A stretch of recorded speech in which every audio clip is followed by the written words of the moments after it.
ত্রয়োদশ জাতীয় সংসদের নির্বাচনী প্রচারণায় অংশ নিতে পুণ্যভূমি সিলেট সফরে যাচ্ছেন বিএনপি চেয়ারম্যান তারেক রহমান। বাবা মায়ের মতো হজরত শাহজালাল রহমতুল্লাহি আলাইহি ও হজরত শাহপরান রহমতুল্লাহি আলাইহির মাজার জিয়ারতের মধ্য দিয়ে সূচনা করবেন গণসংযোগ কার্যক্রম। ২১ বছর পর আজ সন্ধ্যায় সিলেটে যাচ্ছেন তিনি। বৃহস্পতিবার দিনের শুরুতে মাজার জিয়ারত করে সকাল 10টায় মহানগরীর আলিয়া মাদ্রাসা মাঠে অংশ নেবেন সমাবেশে। তার আগমনকে কেন্দ্র করে ব্যানার ফেস্টুনে ছেয়ে গেছে পুরো নগরী। নেতাকর্মী সহ সাধারণ মানুষের বাঁধ ভাঙার ঠল নামবে আলিয়া মাদ্রাসা মাঠে, এমনটাই প্রত্যাশা নেতাকর্মীদের। প্রত্যুষ, কেমন দেখছেন বিএনপি চেয়ারম্যানকে বরণে সিলেটবাসীর প্রস্তুতি? হিমাদ্রি, আমি এখন রয়েছি সেই ঐতিহাসিক আলিয়া মাদ্রাসা মাঠে এবং আমার পেছনের দেখতে পাচ্ছেন সেই মঞ্চটি প্রস্তুত হচ্ছে এবং এই মঞ্চকে ঘিরে পারিপার্শ্বিক যে প্রস্তুতি সেই চিত্রটাও আপনাদেরকে একটু দেখাবো।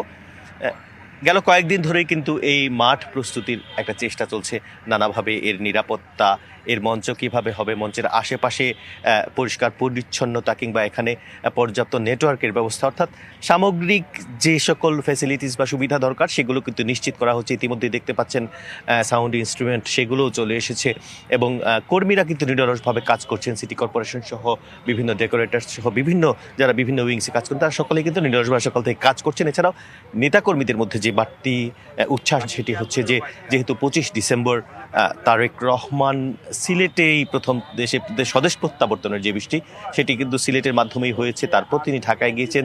তো নির্বাচনী যাত্রা যেটি বিএনপির সেটিও কিন্তু শুরু হচ্ছে সিলেটের মাধ্যমেই এবং তার শ্বশুরালয় সিলেটে। সেই সব কিছু মিলিয়ে সিলেটের মানুষের একটা বাড়তি প্রত্যাশা রয়েছে এবং সেই প্রত্যাশার কথা একটু ছোট্ট করে জানতে চাইবো এখানে যারা নেতাকর্মীরা রয়েছেন। আসলে আপনাদের ভাবনাটা একটু ছোট্ট করে বলবেন। আপনারা জানেন তো ইতিমধ্যে আমাদের জাতীয়তাবাদী দল বিএনপির চেয়ারম্যান যিনি আগামী রাষ্ট্রনায়ক জনাব তারেক রহমান আগামীকালকে আজকেই রাত্রি উনি আসবেন, আমরা যেটা জানি। আগামীকালকে মাজার জিয়ারতের মাধ্যমে উনার নির্বাচনী প্রচারণা শুরু করবেন।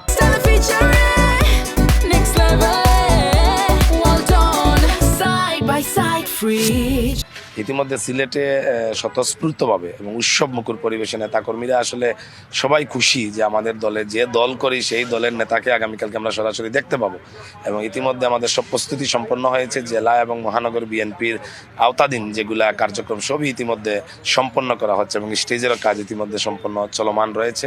তো আমরা সাধুবাদ জানাই, শুভেচ্ছা জানাই এবং অভিনন্দন জানাই। আগামী দিনে যে 31 দফা যেটা আমাদের নেতা যেটা বলে দিয়েছেন এবং ঘোষণা দিয়েছেন সেই 31 দফা আগামীকালকে ঘোষণার মাধ্যমেই নির্বাচনী প্রচারণা শাহজালাল এবং শাহপরানের পুণ্যভূমি থেকে শুরু হবে আর কি। ধন্যবাদ। অনেক ধন্যবাদ। আসলে এভাবেই বিভিন্ন স্তরের নেতাকর্মী যারা রয়েছেন তারাও কিন্তু উচ্ছ্বাস প্রকাশ করছেন। তারা বলছেন যে তাদের যে নির্বাচনী যাত্রার মাধ্যমে পাশাপাশি 31 দফার বাস্তবায়নের পথে সিলেটের মানুষ অংশীদার হতে যাচ্ছে এবং সেই সাথে এই সফরে কিন্তু বিএনপি চেয়ারম্যান এখানকার যারা অর্থাৎ সুনামগঞ্জ, সিলেট, হবিগঞ্জ, মৌলভীবাজারে যারা বিএনপি মনোনীত প্রার্থী তাদের সাথেও কিন্তু সাধারণ মানুষ যারা রয়েছেন তাদেরকে পরিচয় করিয়ে দেবেন।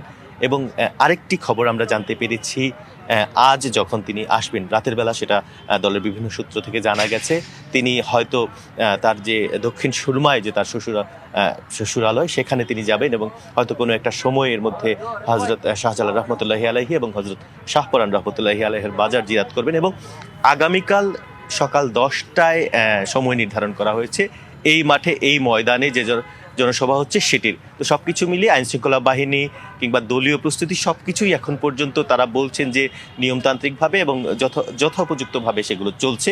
এখন নিশ্চয়ই প্রত্যুষ, আপনাকে ধন্যবাদ আমাদের সাথে যুক্ত হওয়ার জন্য।